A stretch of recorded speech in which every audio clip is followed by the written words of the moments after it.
Nesse vídeo, mostrarei uma das armas mais poderosas de controle de pessoas do mundo, tão poderosa quanto a televisão, que foi mencionada no vídeo anterior. Essa arma é o dinheiro.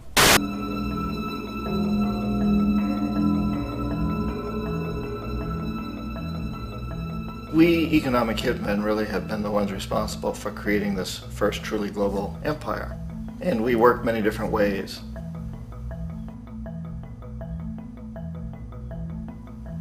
But perhaps the most common is that we will identify a country that has resources our corporations covet, like oil, and then arrange a huge loan to that country from the World Bank or one of its sister organizations. But the money never actually goes to the country. Instead, it goes to our big corporations to build infrastructure projects in that country, power plants, industrial parks, ports, things that benefit a few rich people in that country, in addition to our corporations, but really don't help the majority of the people at all. However, those people, the whole country is left holding a huge debt.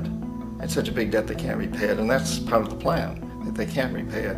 And so at some point, we economic hitmen go back to them and say, listen, you owe us a lot of money, can't pay your debts, so sell your oil real cheap to our oil companies.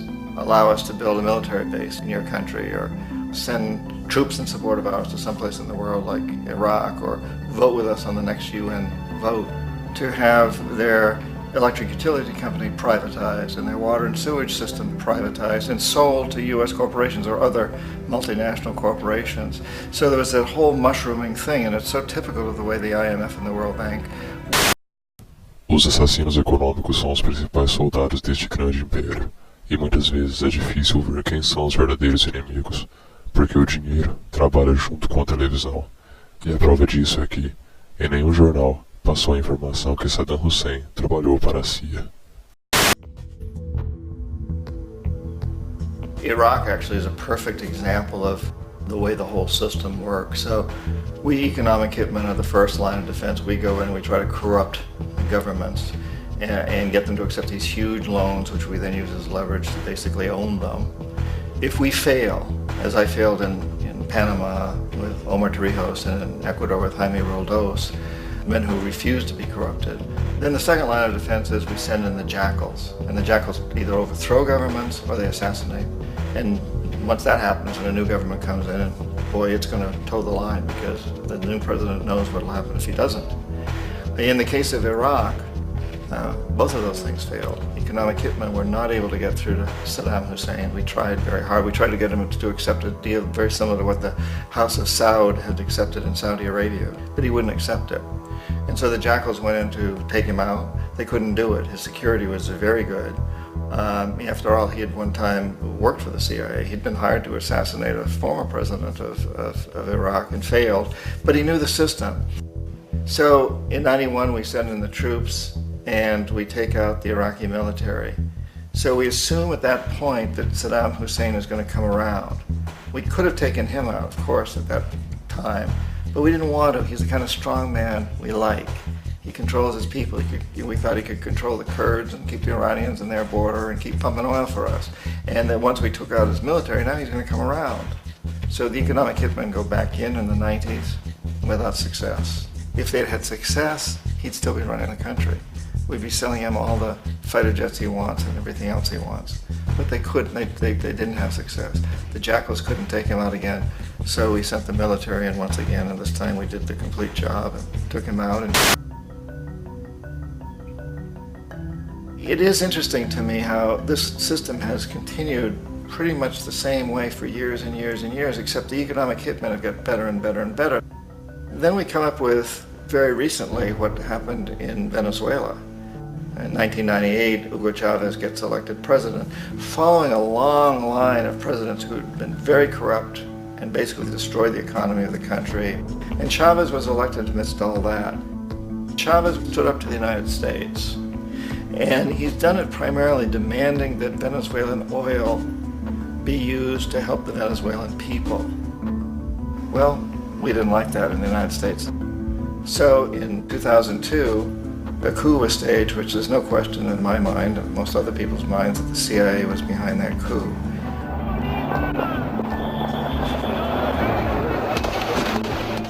The way that that coup was fomented was very reflective of what Kermit Roosevelt had done in Iran, of paying people to go out into the streets, to riot, to protest, to say this Chavez is very unpopular. You know, if you can get a few thousand people to do that in television, can make it look like it's the whole country, and things start to mushroom. Except in the case of Chavez, he was smart enough, and the people were so strongly behind him that they overcame it, which was a phenomenal moment in the history of Latin America.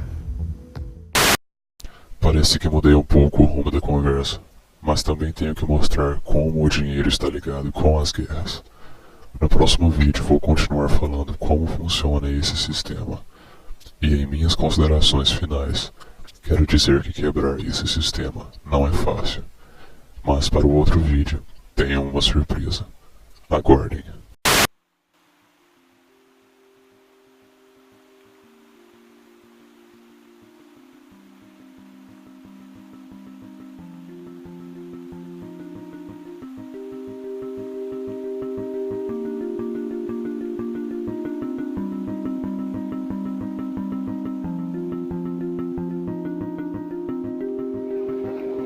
We were saying how very important it is to bring about in the human mind the radical revolution. The crisis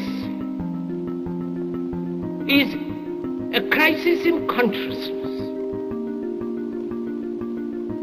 a crisis that cannot anymore accept the old norms, the old patterns, the ancient traditions. And considering what the world is now, with all the misery, conflict,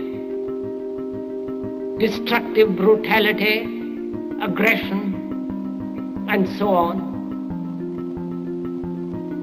man is still as he was. He's still brutal, violent, aggressive, acquisitive, competitive, and he has built a society along these lines.